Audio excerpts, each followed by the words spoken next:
All right, evening, everyone. You can be seated. Welcome to another Peaceful Solution Character Education Teacher Certification Training course.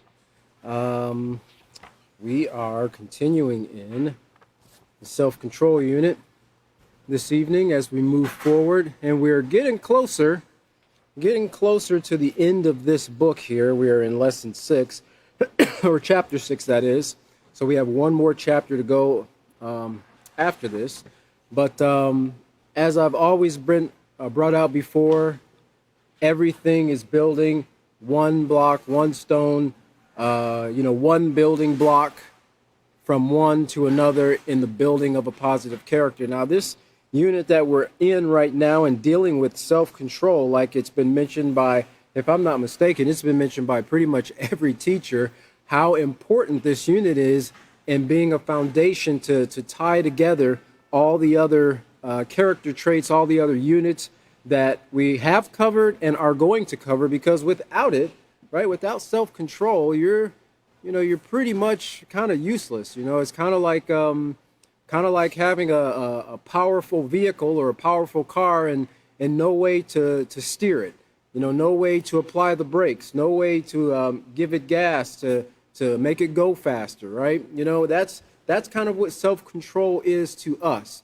It gives us the ability to turn it on, turn things off, to turn them in a certain direction, right or left, forward or reverse, to make them go and to make them stop. That is our thoughts and our actions we're referring to. And so when we think about this, think about the importance of us as teachers and as we train our students, getting our students to understand that it's very, very important for each person to continuously look at themselves, right? Continuously examine themselves, continuously kind of compare themselves to the standard that they're learning in the Peaceful Solution, to find out if they're living up to that standard, or if they're falling short a little bit, and if they need to make some adjustments in their life. Okay, and it's very important that we, in the Peaceful Solution, you'll notice this throughout all the lessons. The very first lesson usually, and the second lesson kind of gets into the individual, right? What does it mean for you to have a positive character? What does it mean for acceptance and you to understand what acceptance is in your life? And self-control is one of those things as well. Well, I'm going to look back here to page, lesson plan 6, page A, and we're going to look back here, and I just want to read this again for myself. This is something that I recommend that as teachers you do for every lesson, right? Not that you necessarily have to go back and reread the purpose and objective before every class, but it's handy to keep this information fresh in your mind, to keep it kind of setting up in the forefront of your mind, because it tells you what you're wanting to accomplish with the lesson. By the time you get to the end of this lesson, this is what you're wanting to accomplish. So, even as a teacher, we might have to kind of go back if we question our students and the responses we get. We might have to go back and see to it that we need to rehash certain things. So on lesson plan 6, page A, it says students will learn how an individual's choice in practicing self-control affects society. All right, so how an individual's choice in practicing self-control affects society. Also, students will learn that an individual's lack of self-control has consequences for society. So now we're giving them both sides of the coin, so to speak, right? We're giving them the positive and the negative effects that can come from either practicing or not practicing self-control. All right, and so Chris and William kind of went back through some of these earlier chapters here, or earlier pages. We're not going to be covering that. We're going to be moving forward here to William left off on page 157, and he was talking about the effects of stealing. That's kind of where he left off, and that's where we're going to be picking up on page 158 when we calculate the cost. The effects of stealing. I mentioned it before in my past that I've had a incident of stealing. How many of you have ever experienced or suffered or been the victim of theft? All right, so most of you have.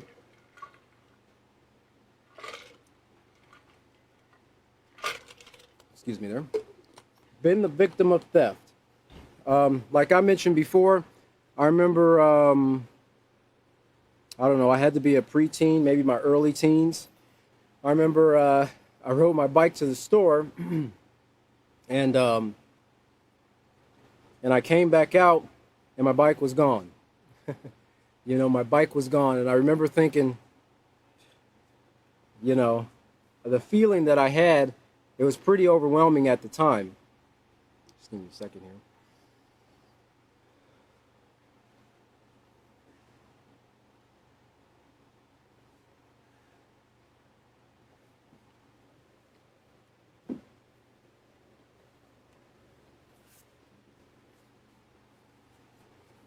I'm not getting emotional over the bike. But I remember feeling pretty overwhelmed. Um, Feelings of violation, um, distrust, sadness, you know, anger, a little anger. All these things were going through my mind at the time.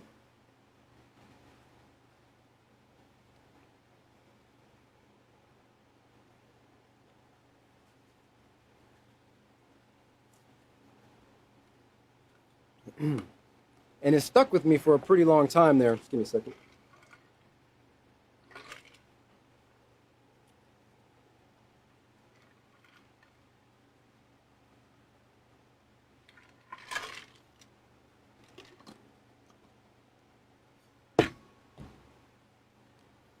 It stuck with me for a pretty long time there. Um, and that was just one occurrence. I know people who live in neighborhoods that these things occur on a regular basis. You can just give me 1 second. I'll be right back.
That I went through in experiencing those things, experiencing the theft, not having my bike to ride back home, and you know, that was not something I worked for, but it was something that I received as a gift. So it's very important to me.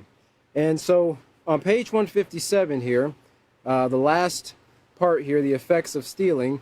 I just want to rehash what William covered in the previous class. He says, or it reads here, the crime of theft takes many different forms. Robbery, burglary, shoplifting, pickpocketing, and grand larceny are only some of the ways people illegally take what someone else rightfully owns. And, you know, ownership, we covered that. We talked a lot about ownership and the importance of ownership and the fact that everybody has rights regarding their belongings. You know, to own something means simply that something belongs to you. And everybody has rights regarding their possessions. They can set rules over them. If you borrow their belongings, they have right to set how things are used, for how long a period those things can be used for, and how they need to be treated. Okay? But when people don't understand these things, when people don't value ownership, now they typically do when it comes to their belongings, right? Even thieves don't like to be stolen from, but it's not as big a deal if they take from somebody else. And then you get these people who have the Robin Hood mentality, to think that, you know, they're rich, they can afford to lose a little bit of this or a little bit of that. And, you know, besides, we're poor in society. What is a company like? You've got the big box stores like Walmart, and, well, you used to have Kmart. You don't have Kmart anymore. You know, Target, and, you know, places online, you know, the stores that you can go into, grocery stores. And, people's mindset is, oh, these stores make hundreds of millions of dollars a year or billions of dollars a year. What does it matter if I take something that's, $50 or $100, right? Well, it matters because that store owns that, right? That store has the rights of ownership. This is why when you walk out of the store without paying for something, it's called stealing, right? If it was the people's belongings, then you can just go in there, take something off the shelf, and walk out of the store. But it belongs to the store. That right of ownership is transferred to the customer or the consumer when they pay for it. Okay, and everybody's kind of under that general agreement when you come onto a particular store or premises to do business with them. So this is what takes place. These are some of the ways that people illegally take what someone else rightfully owns. Now, stealing deprives the owner of the use of their belongings and creates an environment of fear and mistrust. And that environment, as William talked about in the last class, it can ripple out from a group of people, a family, a house, a neighborhood, to an entire community, an entire city, an entire state, even an entire nation. Okay, and there could be a reputation that's associated with going different places or certain places. I knew when I grew up, coming up in Cleveland and even here in Abilene, there are neighborhoods that have a negative association to them, a negative reputation, because a lot of crime takes place in that neighborhood. There might be a lot of carjackings, there might be a lot of burglaries, there might be a lot of, people just coming up to you on the street and robbing you. Right? There's a lot of things associated with this. So it affects and creates an environment. Remember, everything that's kind of around you, including the people, they help to make that environment up of fear and mistrust. So you see people who will, they'll walk and the ladies will clutch their purses. I remember being down in, when we went down to Argentina, I think I mentioned this before, and we were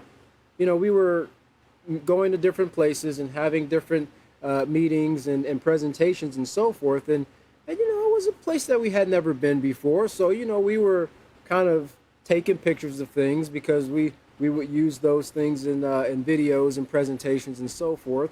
And I remember, I don't think I had my arm out all the way, but I had my arm kind of a little bit out of the window. And the taxi driver kind of cautioned me not to do that because people like to come by, because it's a lot of tourists that take taxis and so forth. People like to come by and snatch your phone out of your hand while people are taking pictures.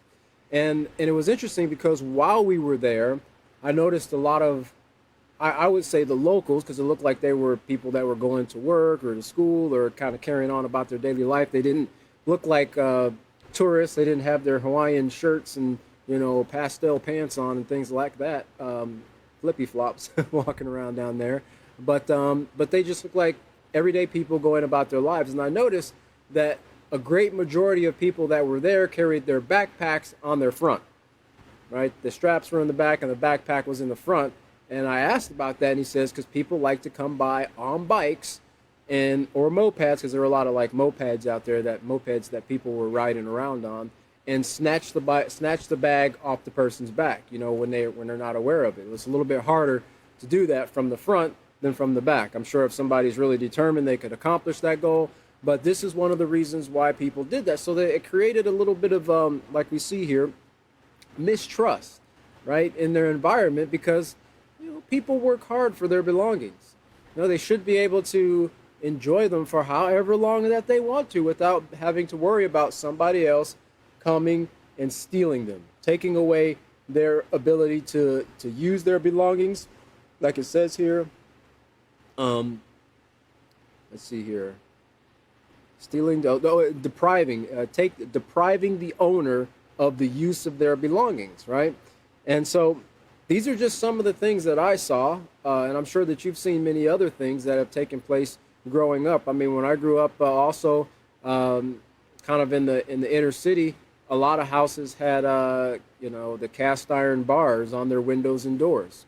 And they made them ornate and decorative and so forth, and they would be painted white and black, and so I mean, it was kind of nice to see, but a lot of places had those, and it was always on the first floor because people would break into the house. Well, it was less likely that people were going to spend the time cutting through a cast iron bar, because you make a lot of noise doing that, and you wake up the homeowner, and to try to break into a house. So these are some of the things. I remember the alarms that people put on cars. Now, people used to steal horses back in the day. I don't think they had horse alarms, but I know a horse thief was somebody that was considered like the worst of the worst, because that horse was not just something that got a person from point A to point B. A lot of times horses were used to plow land and to dig ditches and to make roads and things like that. I mean, that was like the main source of work.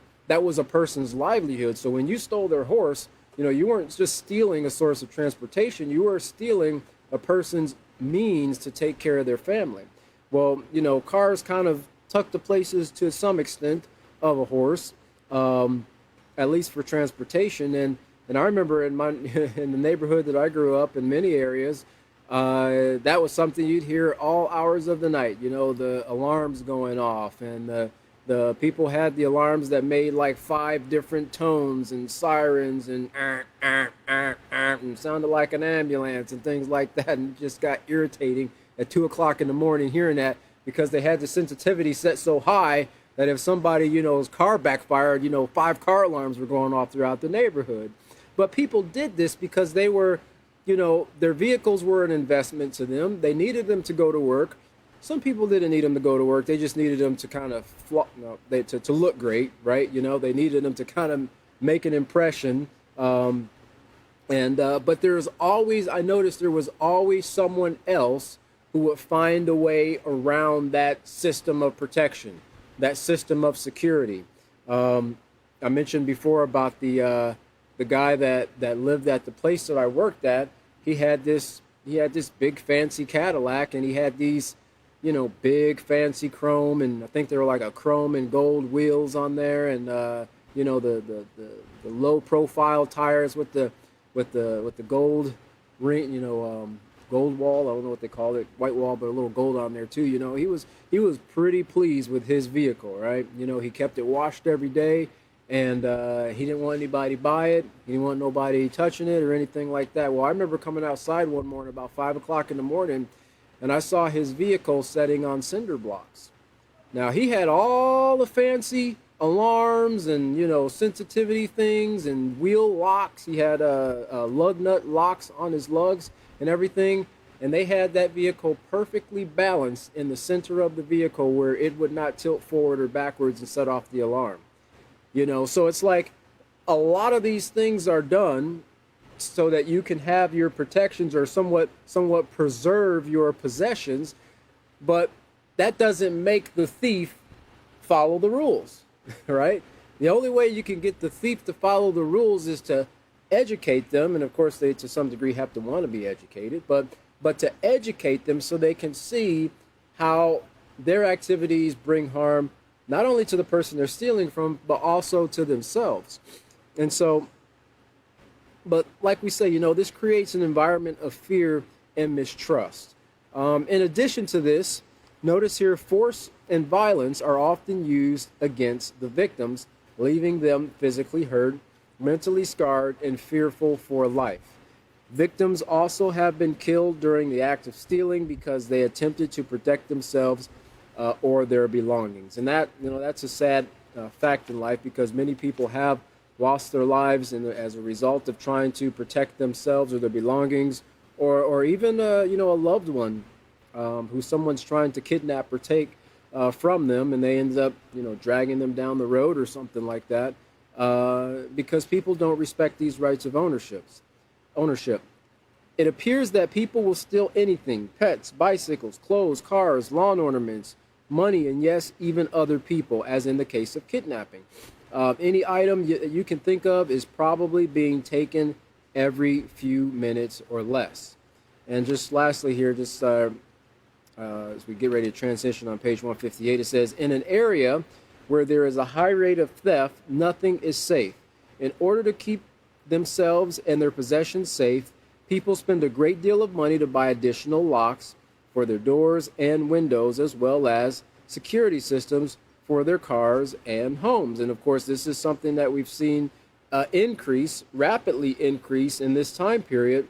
In the digital age, so to speak, we're seeing an increase in things like doorbell cameras and so forth. People also have like light cameras where they have like the LED security lights that are motion activated. Well, there's also a little camera in there too. And you don't even have to be home anymore.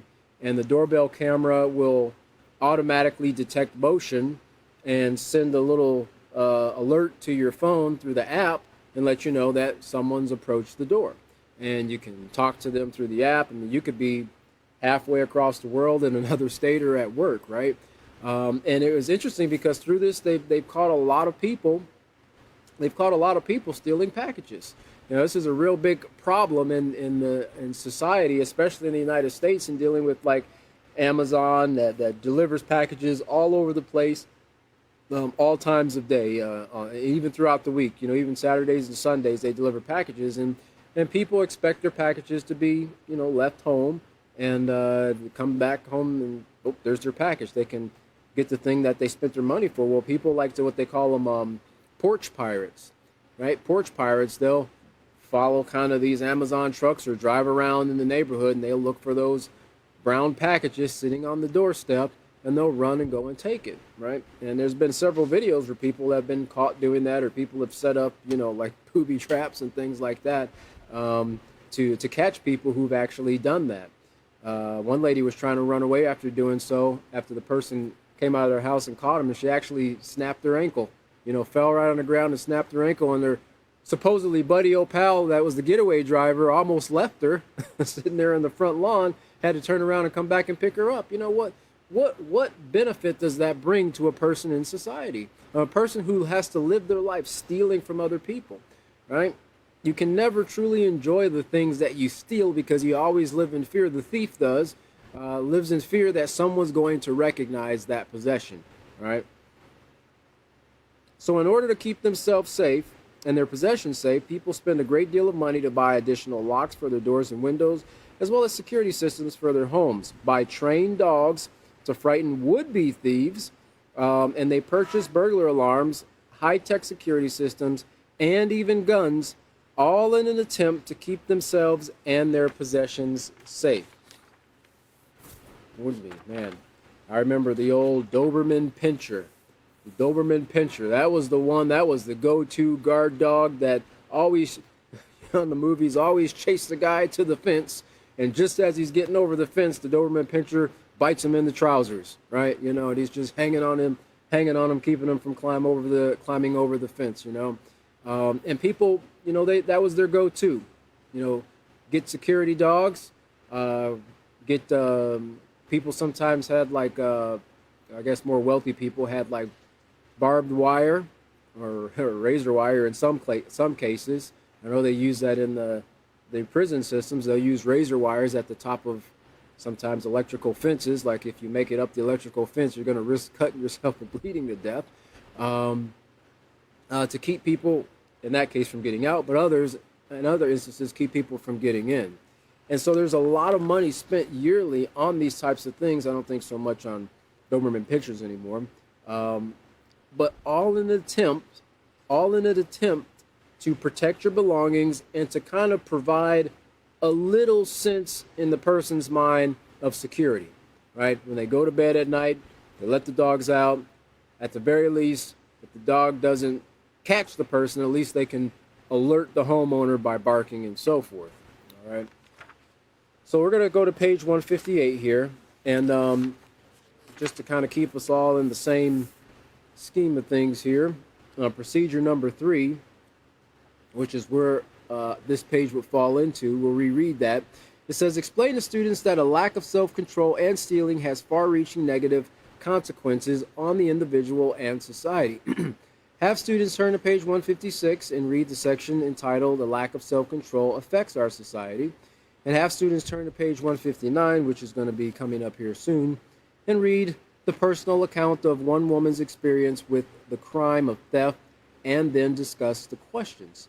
Allow students to complete the exercise on the bottom of page 160 and ask volunteers to share what they wrote with the class. So we're going to go over to page 158 here. 158. And we're going to look at calculate the cost of theft. All right, calculate the cost of theft. Now remember, when this was written, this was in the year 2000, when these articles were were being put in these books in the Peaceful Solution here. So this was data that was gathered from previous months and years. Well, here we are 22 years later, right? Technology has increased. The amount of security systems and anti-theft systems on vehicles have increased. But you know what? It was funny because I was just reading the latest statistic from 2020, which actually showed that certain crimes of theft increased during the year of 2020. Not decreased, but increased. And this is despite the ongoing spending of security systems that people are just dumping billions and billions of dollars into manufacturers' hands to buy protection, so to speak. It says here, during the year 2000, in the United States alone, the following number of arrests were made for the crime of theft. And note the numbers are an approximate. The numbers are approximate. These numbers of theft are just approximate numbers. Larceny, which here is theft, and we'll go into some of the definitions on these here. 7 million. Now these are arrests. 7 million arrests. Burglary, 2.1 million. Cars stolen, 1.2 million. Robbery, 500,000. And it says an intruder enters a home every 15 seconds. So in 1 minute, you're going to have 4 homes entered into. Just 1 minute, 4 homes. Now you've got every 15 seconds, right? 24 hours in the day. Do the math. I didn't. But it's a lot of people. It's a lot of people's houses that are being broken into. 60% of residential burglaries occur during daylight hours. Why is that?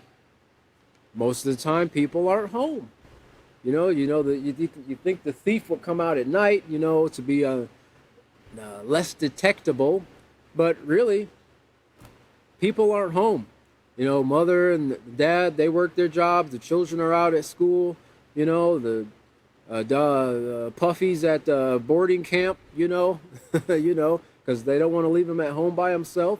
And people are very creative. They'll put on cable installer uniforms or plumber uniforms, or I've even seen them pull up in, not personally, but accounts of it. People pull up in locksmith trucks, right? With the big locksmith sign on the side of their truck, and break in the house and then go and do what they need to do, and then leave the house, lock the door, and head on out to the next job, right? There's nobody home.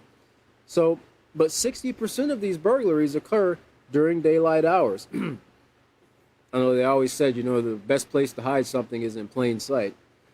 People are expecting those things to occur at night, but kind of neglect the fact that they'll occur during the daytime as well. 63% of all burglaries involve forcible entry, right? They don't have a key. The door wasn't left open. If someone accidentally leaves the door open, no, it's forcible entry.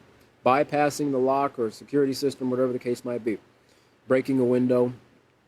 And it says from 1990 to 2000, consumers spent more than $42.8 billion on home security. That was from 1990 to 2000. So just a time span of 10 years. And we're going to see here a little bit what people are spending nowadays on home security. Obviously, it's a lot more. But I just wanted to read a couple of definitions here, because I personally had to kind of get a clear understanding on, some of these things like larceny. We've heard of the statement grand larceny, burglary, and so forth. And I just wanted an understanding for myself. And this is something that, as a teacher, you want to make sure that your students understand these things as well, so that they can, recognize the different types of crimes, not so that they can try to do one over the other so they'll get a lighter sentence, but so that they can just be informed. They could be educated about it. Larceny, it says in Texas, under Texas Penal Code, a person commits larceny when they take property from another, both tangible. Now, tangible is a thing that is perceptible by touch, right? This desk is tangible. Your books that you have in your hand, they're tangible. Your car outside or whatever, your bike, those are tangible items, okay? And intangible. So we're talking about larceny here. When a person takes property from another that is both tangible and intangible. Intangible is just opposite there. Unable to be touched or grasped. Not having a physical presence, right? So some, people can take, I don't know if you've heard of intellectual property, right? They can actually steal a person's idea. They can steal certain information, even on a computer. You can't really hold computer information in your hand. It's just a series of ones and zeros.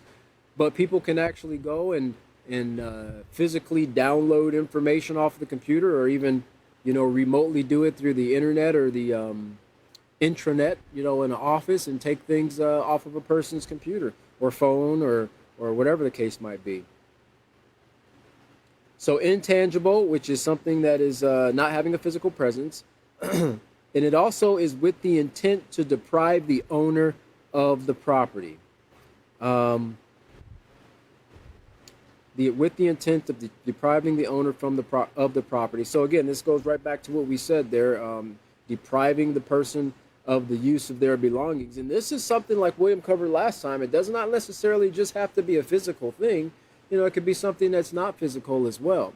Well, even under the Texas Penal Code, that is classified as larceny, right? That's classified as a form of theft, and there is a judgment associated with it. It says theft or larceny involves taking property without the use of force and without breaking into a structure to do so. So the use of force or breaking into a structure, those fall into other categories. Robbery involves taking property from a person through force or the threat of force. Okay, and that's what we read here. 500,000 arrests between or in the year 2000 were made for robbery. Okay, somebody forced a person or threatened force in order to get somebody to give them what they had, or to take something that somebody had. This can be not always striking a person. It could be, like we say here, the threat of force. Telling a person what they're going to do. If you don't give me this, I'm going to do this to you. Or I'm going to do this to your family. I know where you live, and so forth. Those are robbing by violence, aggravated robbery, and so forth.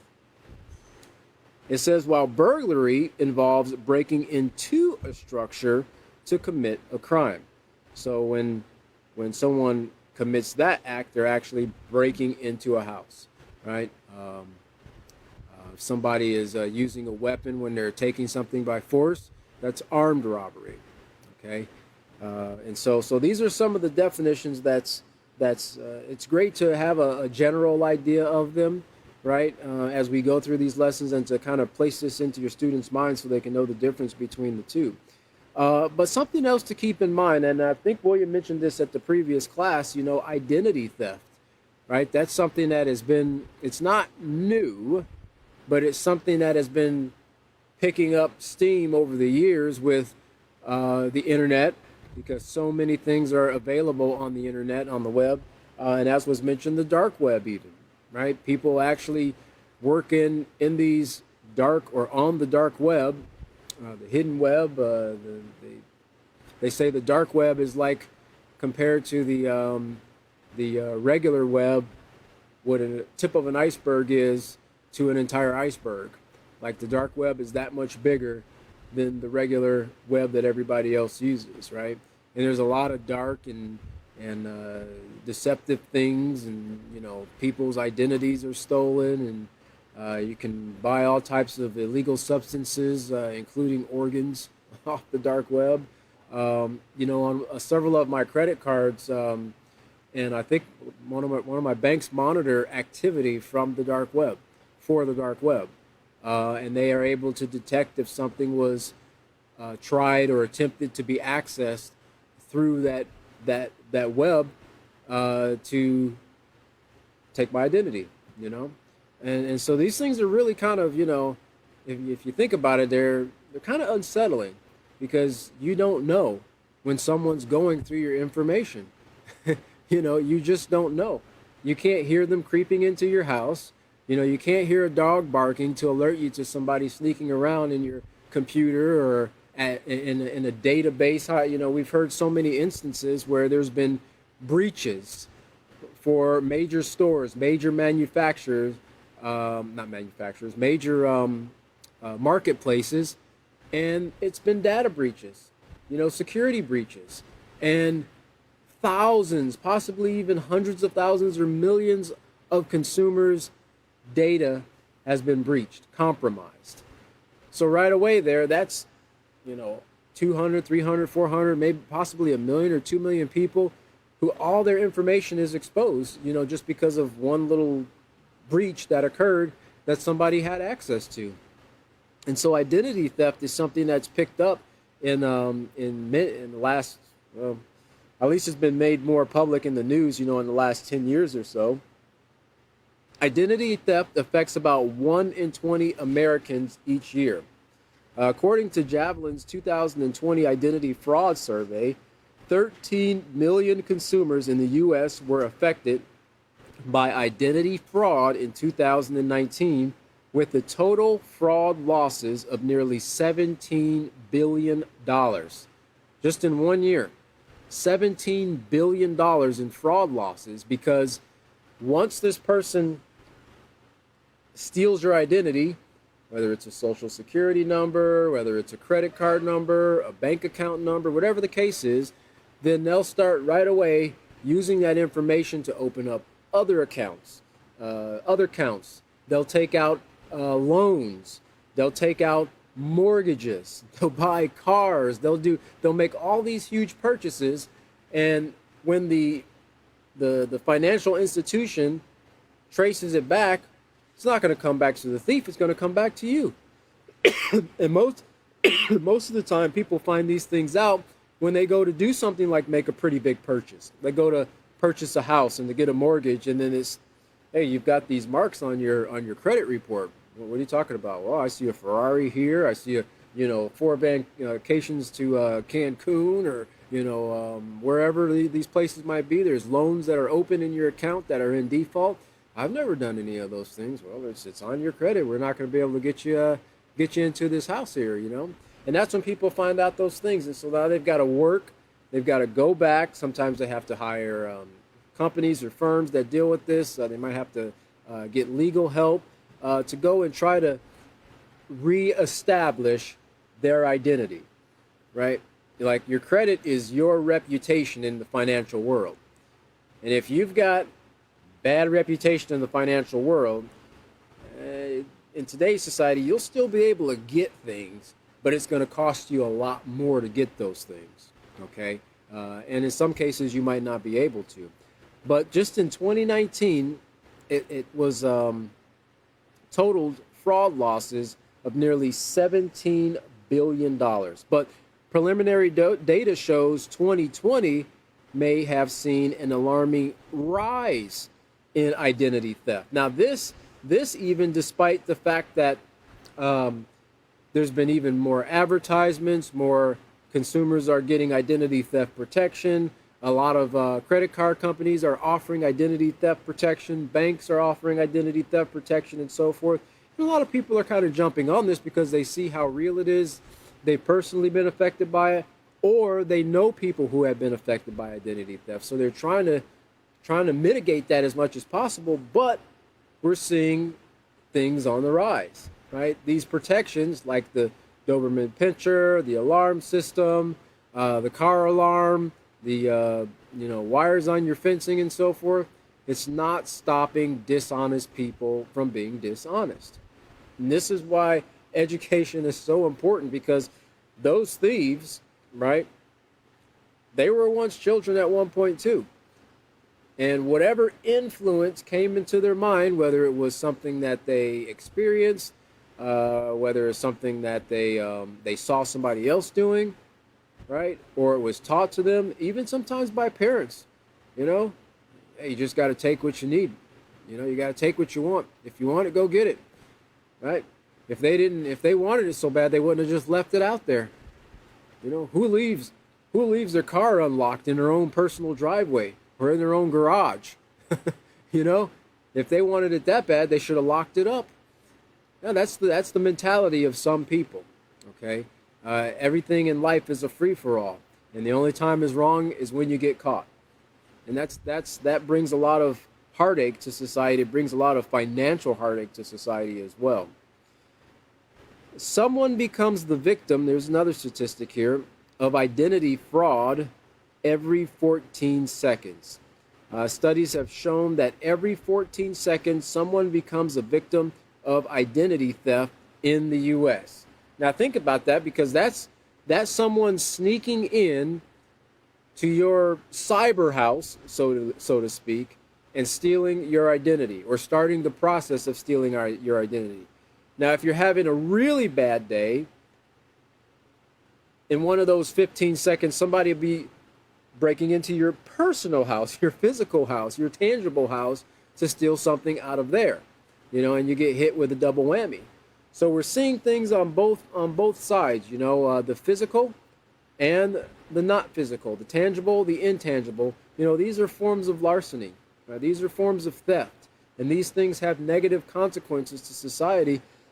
To where even some companies are putting these extra charges on statements and so forth to cover the potential for identity theft. I don't remember how long it's been, but it's been about I'd probably say at least 20 years that insurance companies had to start putting uninsured motorists on insurance, on your insurance. You had to pay for uninsured motorists because people would drive without insurance, they crash into your car, and who was left holding the bill? Well, your insurance was left holding the bill, because you're paying for insurance to protect your car in case of, damage or loss or theft and so forth, right? Well, in the case of an accident where it's the other person's fault, well, the insurance company goes after that other person. But what occurs when that person doesn't have insurance, right? The insurance company kind of has to eat the bill on that, right? So they started requiring uninsured motorists insurance on plans. And so even as consumers, we're doing our part to make sure that we're all insured up, make sure that we have all the necessary coverage to protect ourselves, and heavens forbid, we hit somebody else and damage their property, we're covered to, get our vehicle fixed and to see to it that they're taken care of as well. But now we have to pay for the person who's irresponsible, right? We have to pay for the person who does not follow the rules, okay? And this covers, almost every aspect of society. I mean, look at grocery stores, look at all the stores that we go into. We have to pay because of loss, because of theft. That comes out of our pockets. Think how much cheaper the things that we buy that we actually need. And a lot of people in society right now, they're not going out and buying a lot of the wants. William mentioned, what a lot of people, especially a lot of teenagers, what they think that they have to have, but what it is really wants. A lot of people, they live check to check. So, they're mindful of that, and they manage their money very carefully, and they just get the things that they need. But because of certain other things, because of theft, which is continuously taking place, in fact, employee theft in many of the stores outpaces consumer theft. The employees are taking more than the consumers. And so the person who's working hard, and using their money. They're not stealing. They get their paycheck, they take care of their responsibilities, and now they have to go buy food and things like that for themselves and their family. They have to pay more. You see, so our dollar would be able to stretch a lot further if society practiced self-control in regards to honesty, in regards to respecting the rights of ownership. Let's see here. In light of the sharp rise in attacks we've seen in recent years, more and more people are calling for online data to be better protected. Well, the only problem with that is the more protections that are put in place, the more people are going to work hard to break around those protections, right? It's kind of like, people get shot with guns, so let's put in gun control laws into effect. Well, that's not going to stop the person who does not respect life from doing harm to another person. Having more things to protect one's data is not going to stop the person from trying to breach and take your identity, or break into your house, or break into your car, steal your radio, and things like that. Manufacturers have kind of tried to make it a little bit harder to, with these things. The radios and things are kind of keyed or coded to the particular vehicle, but there's ways around that as well. So let's look at the bottom here of page 158. If not for the fear of being stolen from, no one would need keys or locks, and the actions of a few can affect the lives of many. No one would need keys or locks. All right. So let's look over to page 159 here, because, see, we get into this account here of one victim's experience with theft. And some of us might actually be able to, empathize with this and going through some of these things ourselves. So we're going to read this, and then we're going to look at the questions that follow. This is the accounting of the person here, the victim. It says, I missed the train. I heard it pulling away from the platform just as I put my token in the turnstile. With a sigh of disappointment, I walked down the stairs and stood waiting for the next train that would take me to Manhattan. A young man in his teens bounded down the steps a few minutes after me.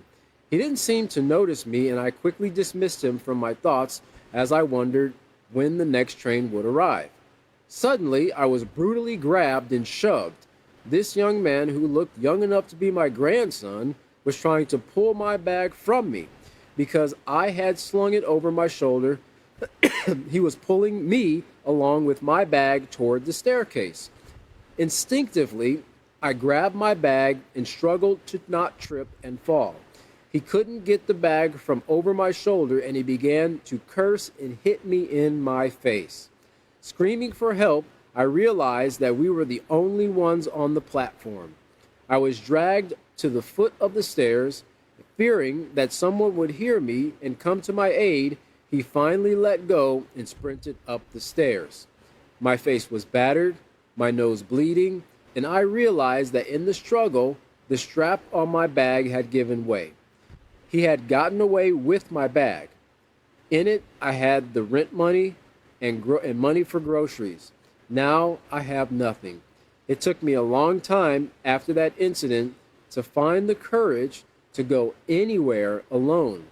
And now when I travel, I always make sure that there are other people on the platform so that I won't be alone. I'm afraid to be alone. Now you think about this person here, who went through this, and this was probably a daily routine for this individual. Wasn't thinking anything about that. What was going to take place or potentially could take place, right?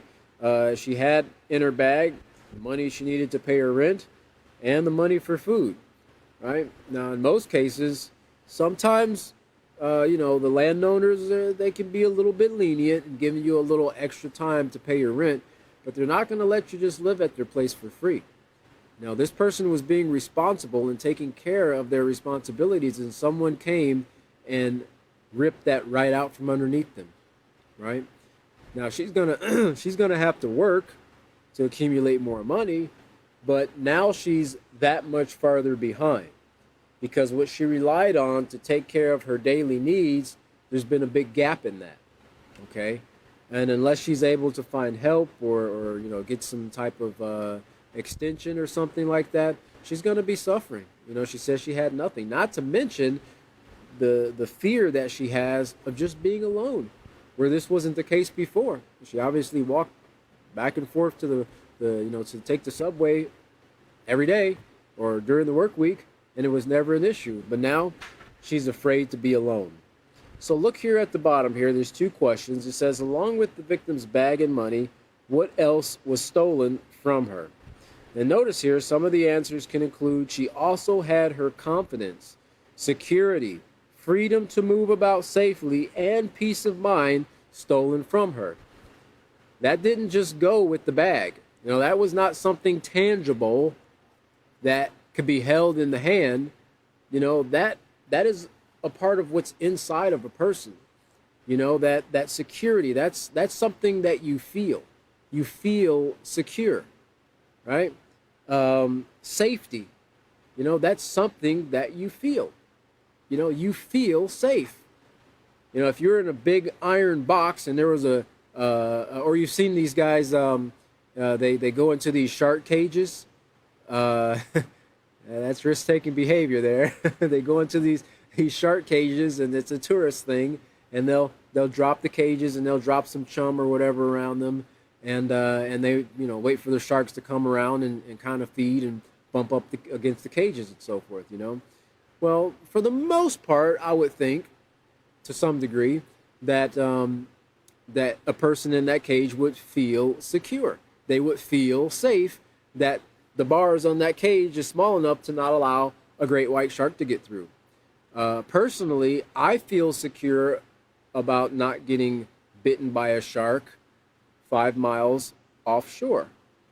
I don't mean offshore in the water, 5 miles way away from the shore. Despite popular belief from the 70s, there are no such things as land sharks. Okay, loan sharks there are, but not land sharks. So we see here, this lady, she had physical things taken away, tangible things taken away from her, things that she actually needed to take care of her responsibilities and take care of her rent and her food, but also intangible things taken away from her. The feeling of security, freedom, safety.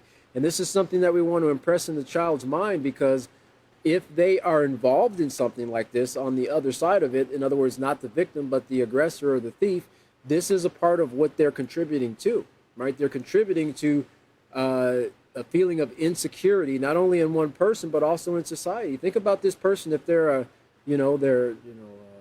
have grandchildren or, a daughter or son who is concerned about them. Now they're going to be even more concerned about them because they were attacked. Not only were they stolen from, they were beaten. This lady was beaten in the face, right? They're going to be worried about her. They're going to be trying to do things and possibly going out of their way to see to it that she's a little bit more protected, whether that's, taking off to drive her back and forth to work, so it becomes a ripple effect that starts to affect many other people than just the victim. Then number 2 here, it says, what long-term effects did this crime have on the victim? So an example would be it made her distrust people, fearful of being alone and fearful of her own community. It affected the very quality of her life. And I don't know if you've ever been in a situation where you are kind of living in fear, right? Or where you're insecure. I mean, it's kind of like like it just basically says here, there's no trust. There's no trust for anybody around you because everybody is a potential aggressor, right? And a lot of people who go through these things, now they classify it as kind of having PTSD, post-traumatic stress disorder, because it is a stress. It is traumatic to have to go through something like that when you're kind of going on minding your business and then suddenly you're aggressively attacked and something that you need, not only are you physically attacked, but something that you need that you didn't worry about before, now you're worried about. How are you going to pay the rent? How are you going to put food on the table and so forth? So these are some of the things that come with theft and the consequences. This is just one example of one particular person. Every 15 seconds, someone's breaking in a house. every 14 seconds, someone's stealing someone's identity, right? How often is someone's car being stolen? How often is someone being, robbed by violence? You know, how often are these things taking place on a daily basis? Well, right now, as we read there in 2020, it's increasing. So whatever it was before, it's getting higher and higher. Despite all the security measures and the defenses that we have in place, the real defense that we would have to stop this and turn this around is education. And that's what our job is. That's what we're training for right now. Now, it's going to take a while. It's not going to be an overnight process, but I do guarantee that once these things are taught, right, and the person gets to the point to see what the end result of their ways will bring, they're going to start changing. You know when a lot of people it starts changing? Either when it occurs directly to them or when it occurs to a loved one. And they get to experience firsthand the pain and the suffering that they cause to someone else, okay? We'd like to stop it before it occurs to anybody else, right? And get people on the path of a kind of recuperation, right? Getting them, their minds trained to be beneficial and peaceful members of society, to give and to not take away. So we're going to pick up next class on page 160 when we get into straight talk here. And we're going to continue on talking about self-control and what it is. And we'll get into a little bit of how society is actually dealing with the millions of crimes that are taking place, in the United States, but we know it's taking place throughout the world. The United States, we'll get into that a little bit later. They're the largest incarcerator of people out of any nation in the world. So our next class is going to be 8:14, and that's going to be 5:30 p.m. Central Standard Time. Thank you for coming. Thank you for your attention, and we look forward to seeing you at next class. Have a great evening.